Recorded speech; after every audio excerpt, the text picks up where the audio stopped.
Hello, Tony Books Avila is here at the Body House with the next installment for the Trainer Motivator. I'm here in my studio, the Body House.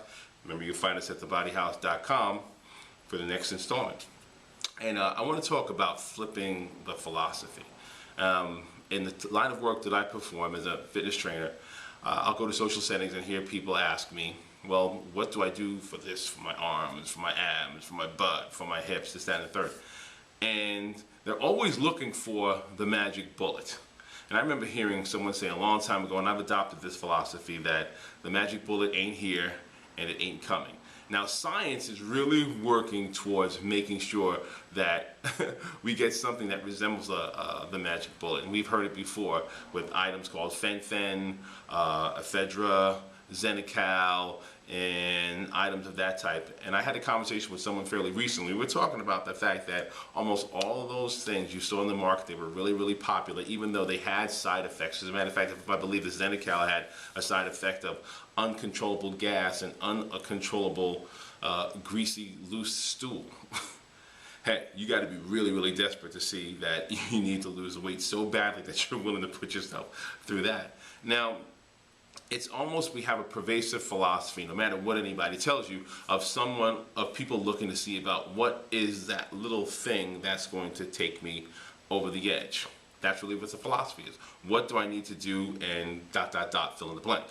So I want to flip that philosophy to get back to basics and say that in order to see about creating greater physical ability, improve fitness, improve sports specificity, improve physical functionality, it's really going to come down to the philosophy of building a foundation. Going to see about getting that one little thing that's going to take you over the edge is like trying to build a skyscraper starting at the 14th floor. It's just not going to work. If you've ever seen a construction site where you see someone who's looking to see about building, or a group that's looking to build something, what do? The first thing they're doing is digging. You may ask, well, look, if you're looking to build up while you're digging, why? Because you have to have a proper foundation in order for the building to even be applicable, to even be possible.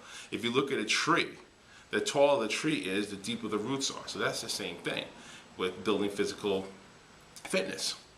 Forget about the pill for now. Forget about the quote-unquote diet secret for now. Let's get down to basics. It's really going to come down to 7 different things. And if you've watched my videos before, you know what these 7 things are if you've been to any of my classes. First one is mindset. Mindset is like the engine of the train car, right? Without that, nothing else goes. So you have to make sure that you have some type of strategy, some kind of practice, some kind of tactic in order to keep your mindset in place where you're motivated and you're focused and you're engaged. So mindset. Next one is going to be your nutrition plan.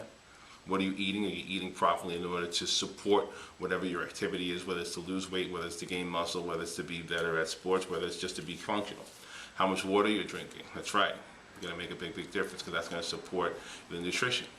Then 3, are you doing any type of resistance exercise? Are you doing any type of cardio exercise? Right? Those are the other ones. And then next is going to be flexibility, and then rest and recovery. So let's go over this. There's mindset, there's nutrition, there's water, there's resistance training, there's cardio training, there's flexibility or range of motion training, and then rest and recovery. So that's the whole thing. It's about building a philosophy, making sure that all those things are in the place where they are supportive to you.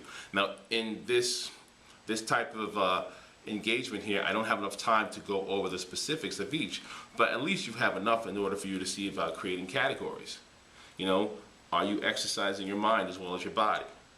Are you eating properly? And again, that's a whole nother class, but you can start out with that whole notion. Again, if you're eating Snicker bars and fudgesicles every night, then you're probably not doing it.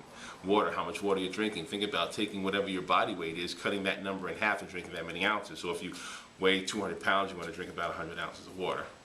All right? Strength training is anything that has resistance, right? Push-ups, using the bands, using balls, etc., which we can always come down to the Body House and try it out. Cardio exercise is walking, jogging, running, sprint work, bicycle, Zumba, if that's your thing.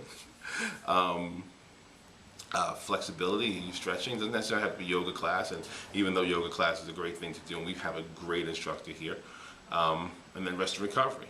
Are you managing your stress? Are you sleeping enough? Are you allowing your body to recover throughout the day? So start out with that. Again, if there's an opportunity to get a great supplement or something that's secret, will it work for you? Maybe it'll work. I don't know. More than likely it won't. And especially will not work unless you have this foundation.